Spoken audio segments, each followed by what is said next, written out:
कार्यक्रम में मेरे साथ उपस्थित लोकसभा में सिर्फ सांसद ही नहीं, संसदीय जीवन में एक उत्तम सांसद किस प्रकार से काम कर सकता है, ऐसा एक जीता जागता उदाहरण भाई भर्तृहरि जी, धर्मेंद्र प्रधान जी, अन्य वरिष्ठ महानुभाव, देवी और सज्जनों, मेरे लिए बहुत आनंद का विषय है कि मुझे उत्कल केसरी हरे कृष्ण महताब जी से जुड़े इस कार्यक्रम में उपस्थित होने का अवसर मिला है। करीब 1.5 वर्ष पहले हम सब ने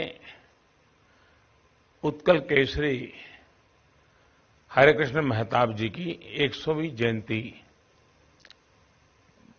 बहुत ही एक प्रेरणा के अवसर के रूप में मनाई थी। आज हम उनकी प्रसिद्ध किताब ओडिशा इतिहास के हिंदी संस्करण का लोकार्पण कर रहे हैं। ओडिशा का व्यापक और विविधताओं से भरा इतिहास देश के लोगों तक पहुंचे, यह बहुत आवश्यक है। ओडिया और अंग्रेजी के बाद हिंदी संस्करण के जरिए आपने इस आवश्यकता को पूरा किया है। मैं इस अभिनव प्रयास के लिए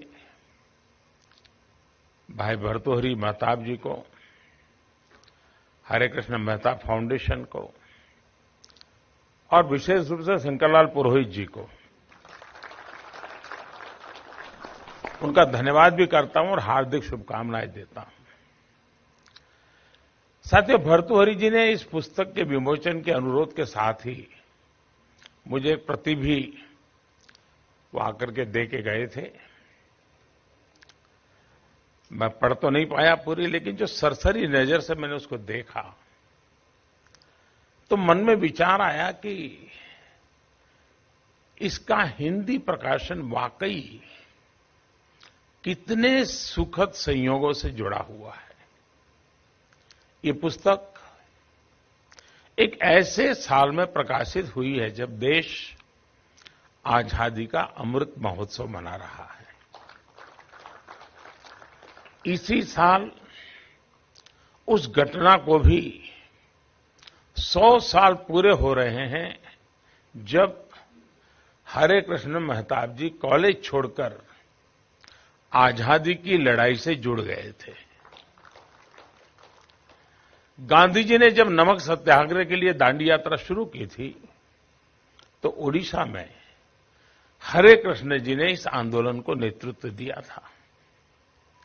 ये भी संयोग है कि वर्ष 2023 में ओडिशा इतिहास के प्रकाशन के भी 75 वर्ष पूरे हो रहे हैं। मुझे लगता है कि जब किसी विचार के केंद्र में देश सेवा का, समाज सेवा का बीज होता है तो ऐसे संयोग भी बनते ही चलते हैं। साथियों, इस किताब की भूमिका में भर्तृहरि जी ने लिखा है कि डॉक्टर हरिकृष्ण महताब जी वो व्यक्ति थे जिन्होंने इतिहास बनाया भी, बनते हुए देखा भी और उसे लिखा भी। वास्तव में ऐसे ऐतिहासिक व्यक्तित्व बहुत बिरले होते हैं। ऐसे महापुरुष खुद भी इतिहास के महत्वपूर्ण अध्याय होते हैं। महताब जी ने आजादी की लड़ाई में अपना जीवन समर्पित किया, अपनी जवानी खपा दी। उन्होंने जेल की जिंदगी काटी। लेकिन महत्वपूर्ण ये रहा कि आजादी की लड़ाई के साथ साथ वो समाज के लिए भी लड़े। जात पात, छुआछूत के खिलाफ आंदोलन में उन्होंने अपने पैतृक मंदिर को भी सभी जातियों के लिए खोला। और उस जमाने में आज भी एक स्वयं के व्यवहार से इस प्रकार का उदाहरण प्रस्तुत करना, इसको आज शायद इसको हमें इसकी ताकत क्या है अंदाज नहीं आएगा। उस युग में देखेंगे तो अंदाज आएगा कि कितना बड़ा साहस होगा। परिवार में भी किस प्रकार के माहौल से इस निर्णय की ओर जाना पड़ा होगा। आजादी के बाद उन्होंने ओडिशा के मुख्यमंत्री के रूप में बड़े बड़े फैसले लिए। ओडिशा के भविष्य को गढ़ने के लिए अनेक प्रयास किए। शहरों का आधुनिकीकरण, पोर्ट का आधुनिकीकरण, स्टील प्लांट, ऐसे कितने ही कार्यों में उनकी बहुत बड़ी भूमिका रही।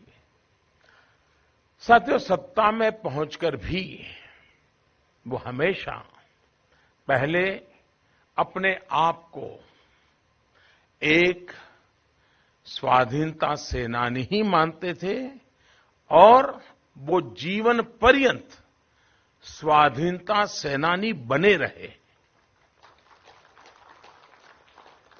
ये बात आज के जनप्रतिनिधियों को हैरत में डाल सकती है कि जिस पार्टी से वो मुख्यमंत्री बने थे, आपातकाल में उसी पार्टी का विरोध करते हुए वो जेल गए थे। यानी वो ऐसे विरले नेता थे जो देश की आजादी के लिए भी जेल गए और देश के लोकतंत्र को बचाने के लिए भी जेल गए। और मेरा ये सौभाग्य रहा कि मैं आपातकाल समाप्त होने के बाद उन्हें मिलने के लिए उड़ीसा गया था। मेरी तो कोई पहचान नहीं थी, लेकिन उन्होंने मुझे समय दिया और मुझे बराबर याद है प्री लंच टाइम दिया था। तो स्वाभाविक है कि लंच का समय होते ही बात पूरी हो जाएगी। और लेकिन मैं आज याद करता हूं, मुझे लगता है 2-2.5 घंटे तक वो खाने के लिए नहीं गए और लंबे अरसे तक मुझे बहुत सी चीजें बताते रहे। क्योंकि मैं किसी व्यक्ति के लिए एक सारा रिसर्च कर रहा था, कुछ मटेरियल कलेक्ट कर रहा था। इस सिलसिले में मैं उनके पास गया था और मेरा ये अनुभव, और मैं कभी कभी देखता हूं कि जो बड़े परिवार में बेटे संतान पैदा होते हैं और उसमें भी खास करके राजनीतिक परिवारों में, और बाद में उनके संतानों को देखते हैं तो कभी कभी प्रश्न उठता है कि भाई ये क्या कर रहे हैं। लेकिन भर्तृहरि जी को देखने के बाद कभी नहीं लगता है।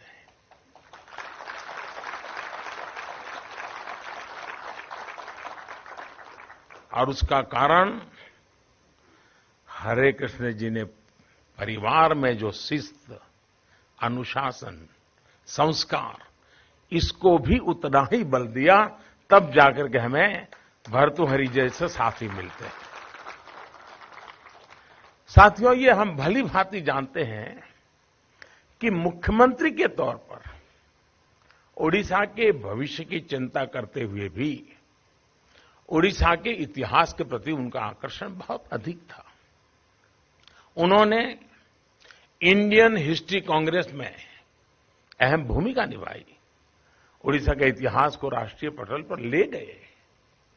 ओडिशा में म्यूजियम हो, आर्काइव्स हो, आर्कियोलॉजी सेक्शन हो, ये सब महताब जी की इतिहास दृष्टि और उनके योगदान से ही संभव हुआ।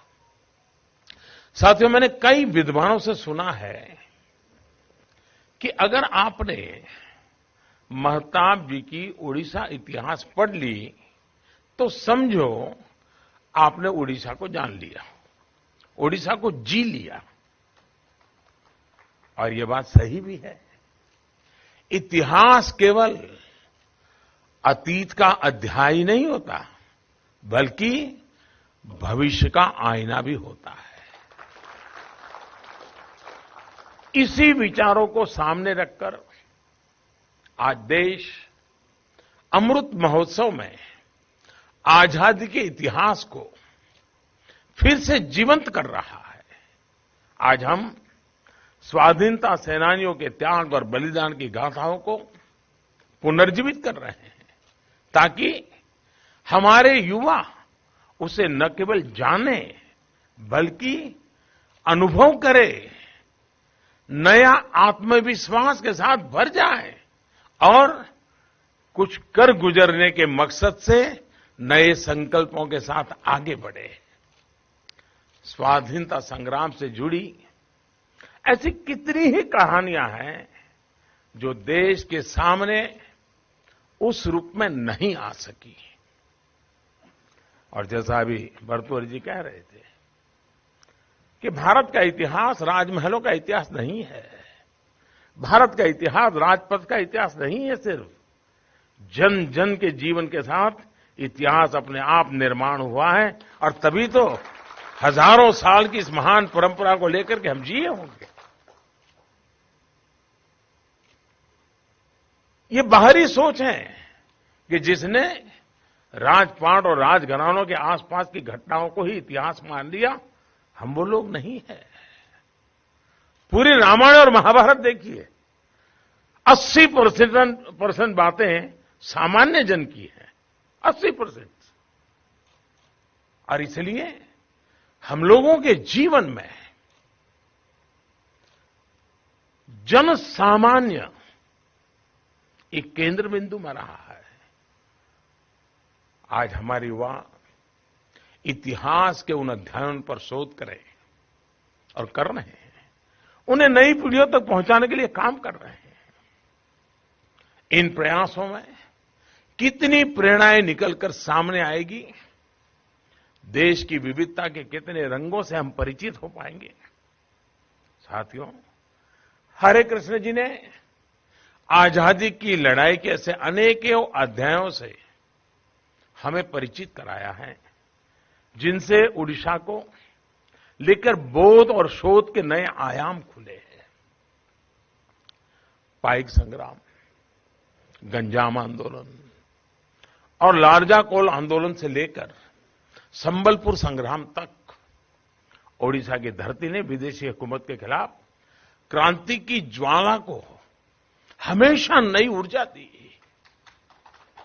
कितने ही सेनानियों को अंग्रेजों ने जेलों में डाला, यातनाएं दी, कितने ही बलिदान हुए, लेकिन आजादी का जुनून कमजोर नहीं हुआ।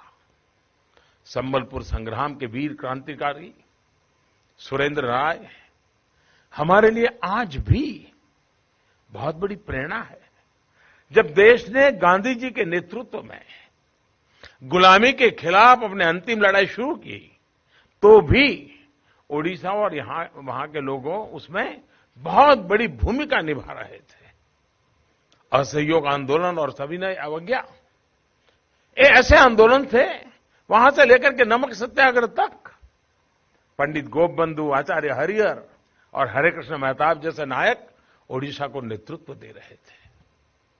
रमा देवी, मालती देवी, कोकिला देवी, रानी भाग्यवती, ऐसी कितनी माताएं बहनें थी जिन्होंने आजादी की लड़ाई को एक नई दिशा दी थी। इसी तरह ओडिशा के हमारे आदिवासी समाज के योगदान को कौन भूल सकता है। हमारे आदिवासियों ने अपने शौर्य और देश प्रेम से कभी भी विदेशी हुकूमत को चैन से बैठने नहीं दिया। और आपको शायद पता होगा, मेरी एक कोशिश है कि हिंदुस्तान में आजादी की जंग में आदिवासी समाज का जो नेतृत्व रहा है, भूमिका रही है, उससे संबंधित उन राज्यों में जहां पर उस प्रकार के भावी पीढ़ी के लिए एक म्यूजियम वहां बनना चाहिए।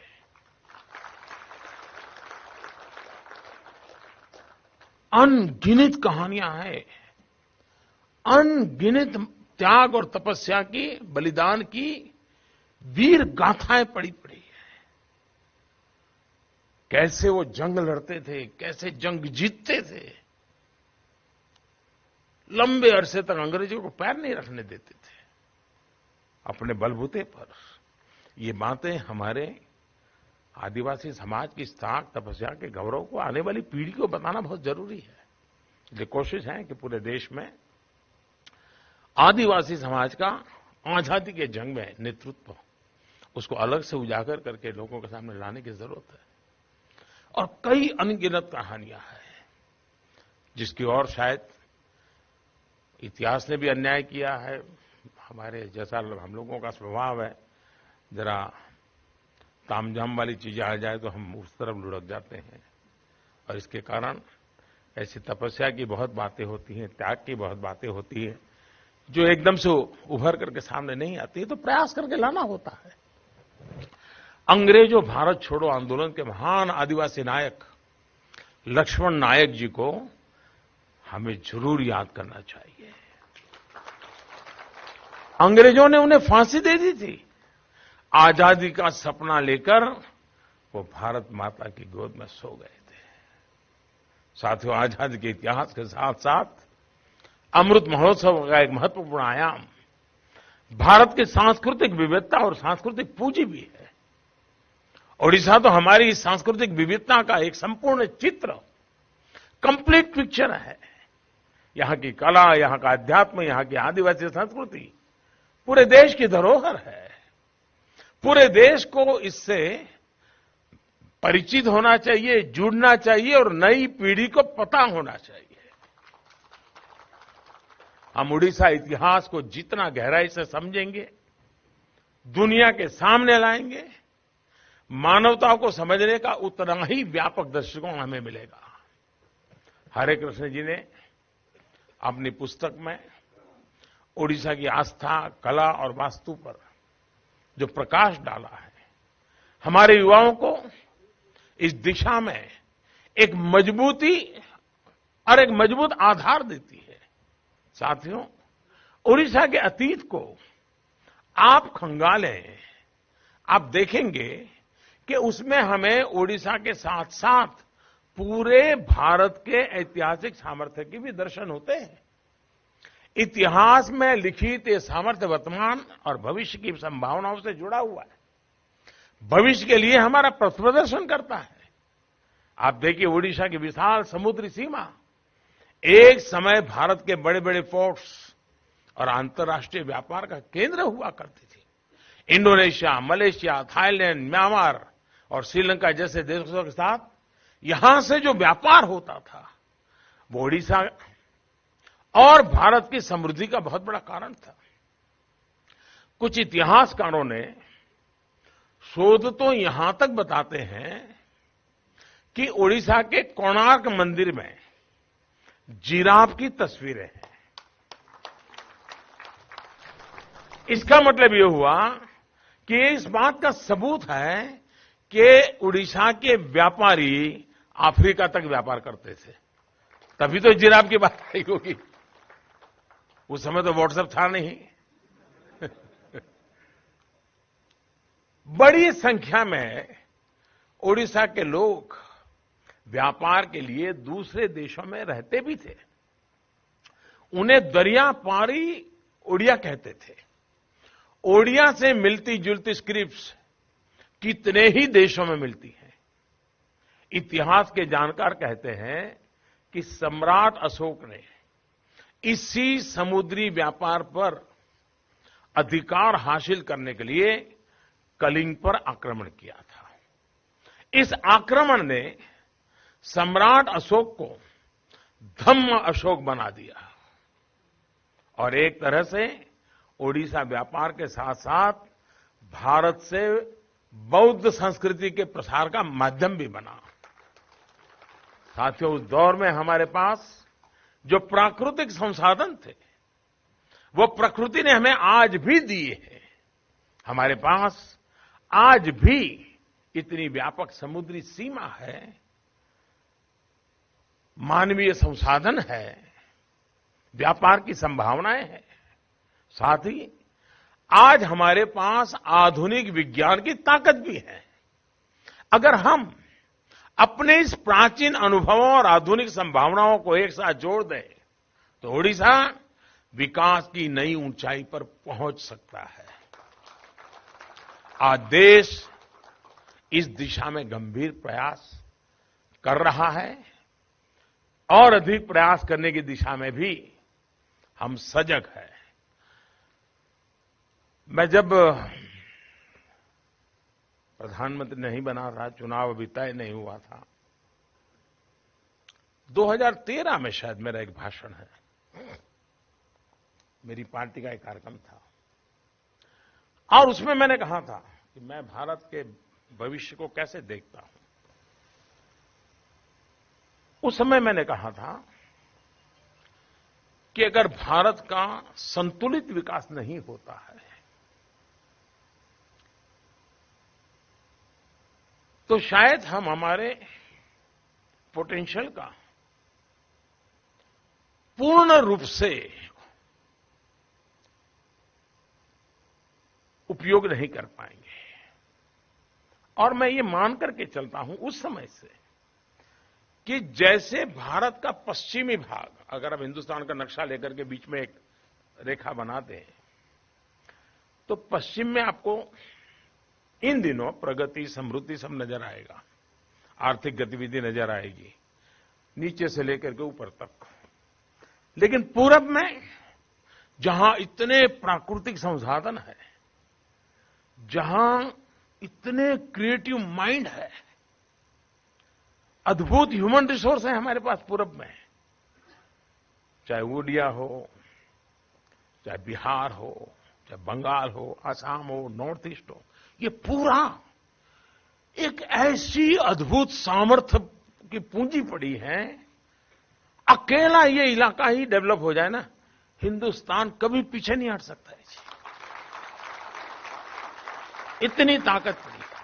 और इसलिए आपने देखा होगा पिछले 6 साल का कोई एनालिसिस करे तो पूर्वी भारत के विकास के लिए, और विकास में सबसे बड़ा इनिशिएटिव होता है इंफ्रास्ट्रक्चर का, सबसे ज्यादा बल दिया गया है पूर्वी भारत पर, ताकि देश एक संतुलित, पूरब और पश्चिम में करीब करीब 19-20 का फर्क तो मैं प्राकृतिक कारणों से समझ सकता हूं। और हम देखें कि भारत का स्वर्णिम युग तब था जब भारत का पूरब भारत का नेतृत्व करता था। चाहे उड़ीसा हो, चाहे बिहार हो, इवन कोलकाता, ये भारत का नेतृत्व करने वाले केंद्र बिंदु थे। और उस समय भारत का स्वर्णिम काल मतलब कि यहां एक अद्भुत सामर्थ्य पड़ा हुआ है। हमें इस सामर्थ्य को लेकर के अगर हम आगे बढ़ते हैं तो हम फिर से भारत को उस ऊंचाई पर ले जा सकते हैं।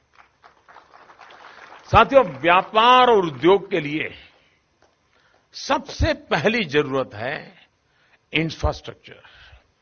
आज ओडिशा में हजारों किलोमीटर के नेशनल हाईवेज बन रहे हैं, कोस्टल हाईवेज बन रहे हैं जो कि पोर्ट्स को कनेक्ट करेंगे। सैकड़ों किलोमीटर नई रेल लाइंस पिछले 6-7 सालों में बिछाई गई है। सागरमाला प्रोजेक्ट पर भी हजारों करोड़ रुपए खर्च किए जा रहे हैं। इंफ्रास्ट्रक्चर के बाद अगला महत्वपूर्ण घटक है उद्योग। इस दिशा में उद्योगों, कंपनियों को प्रोत्साहित करने के लिए काम हो रहा है। ऑयल और गैस में जुड़ी कितनी व्यापक संभावनाएं ओडिशा में मौजूद है, उनके लिए भी हजारों करोड़ का निवेश किया गया है। ऑयल रिफाइनरीज हो, एथेनॉल, बायो रिफाइनरीज हो, इनके नए नए प्लांट्स आज ओडिशा में लग रहे हैं। इसी तरह स्टील इंडस्ट्रीज की व्यापक संभावनाओं को भी आकार दिया जा रहा है। हजारों करोड़ का निवेश ओडिशा में किया गया है। ओडिशा के पास समुद्री संसाधनों से समृद्धि के अपार अवसर भी हैं। देश का प्रयास है कि ब्लू रिवॉल्यूशन के जरिए ये संसाधन ओडिशा की प्रगति का आधार बने, यहां के मछुआरों, किसानों का जीवन स्तर बेहतर हो।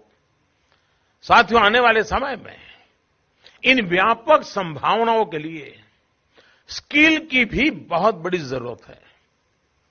ओडिशा के युवाओं को इस विकास का ज्यादा से ज्यादा लाभ मिले, इसके लिए IIT Bhubaneswar, ISR Berhampur, Indian institute of skill जैसे संस्थानों की नींव रखी गई है। इसी साल जनवरी में मुझे ओडिशा में आईआईएम संबलपुर के शिलान्यास का सौभाग्य भी मिला था। ये संस्थान आने वाले सालों में ओडिशा के भविष्य का निर्माण करेंगे, विकास को नई गति देंगे। साथियों, उत्कल मणि गोपबंधु दास जी ने लिखा है, जगत सर से भारत कनल, ताम मधे पुण्य नीलांचल।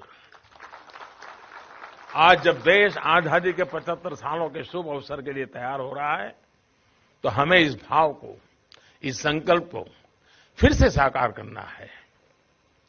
और मैंने तो देखा है कि शायद मेरे पास एग्जैक्टली आंकड़े नहीं है,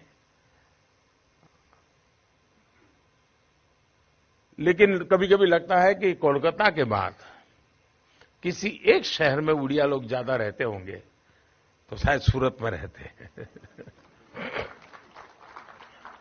और इसके कारण मेरा उनके साथ बड़ा स्वाभाविक संपर्क भी रहता है। ऐसा सरल जीवन, कम से कम साधन और व्यवस्थाओं से मस्ती भरी जिंदगी जीना, मैंने बहुत निकट से देखा है। ये अपने आप में, और कहीं उनके नाम पर कोई भी उपद्रव उनके खाते में नहीं है, इतने शांतिप्रिय है। अब जब मैं पूर्वी भारत की बात करता हूं, आज देश में मुंबई, उसकी चर्चा होती है। आजादी के पहले कराची की चर्चा होती थी, लाहौर की चर्चा होती थी। धीरे धीरे करके बेंगलोर और हैदराबाद की चर्चा होने लगी, चेन्नई की होने लगी, और कोलकाता जैसे पूरे हिंदुस्तान की प्रगति और विकास और अर्थव्यवस्था में बहुत याद करके कोई लिखता है। जबकि वाइब्रेंट कोलकाता, एक फ्यूचर को लेकर के सोचने वाला कोलकाता, पूरे पूर्वी भारत को, पूरे पूर्वी, सिर्फ बंगाल नहीं, पूरे पूर्वी भारत को प्रगति के लिए बहुत बड़ा नेतृत्व दे सकता है। और हमारी कोशिश है कि कोलकाता फिर से एक बार वाइब्रेंट बने, एक प्रकार से पूर्वी भारत के विकास के लिए कोलकाता एक शक्ति बनकर के उभरे। और इस पूरे मैप को लेकर के हम काम कर रहे हैं, और मुझे विश्वास है कि सिर्फ और सिर्फ देश का ही भला ये सारे निर्णयों को ताकत देता है। मैं आज श्रीमान हरेकृष्ण मेहता फाउंडेशन के विद्वानों से अनुरोध करूंगा कि मेहताब जी के काम को आगे बढ़ाने का ये महान अवसर है। हमें ओडिशा के इतिहास को, यहां की संस्कृति को, यहां के वास्तु वैभव को देश विदेश तक ले जाकर जाना है। आइए अमृत महोत्सव में हम देश के आह्वान से जुड़े, इस अभियान को जन जन का अभियान बनाए। मुझे विश्वास है ये अभियान वैसे ही वैचारिक ऊर्जा का प्रवाह बनेगा जैसा संकल्प श्री हरेकृष्ण मेहताब जी ने स्वाधीनता संग्राम के दौरान लिया था। इसी शुभ संकल्प के साथ मैं फिर एक बार इस महत्वपूर्ण अवसर में मुझे भी इस प्रवाह के साथ जुड़ने का मौका मिला। मैं मेहता फाउंडेशन का आभारी हूं, भाई भर्तृहरि जी का आभारी हूं कि मुझे आप सबके बीच आकर के इन अपने भावों को व्यक्त करने का भी अवसर मिला, और एक जिसके प्रति मेरी श्रद्धा और आदर रहा है, ऐसे कि इतिहास की कुछ घटनाओं से जुड़ने का मुझे आज मौका मिला। मैं बहुत बहुत आभार व्यक्त करता हूं। बहुत बहुत धन्यवाद।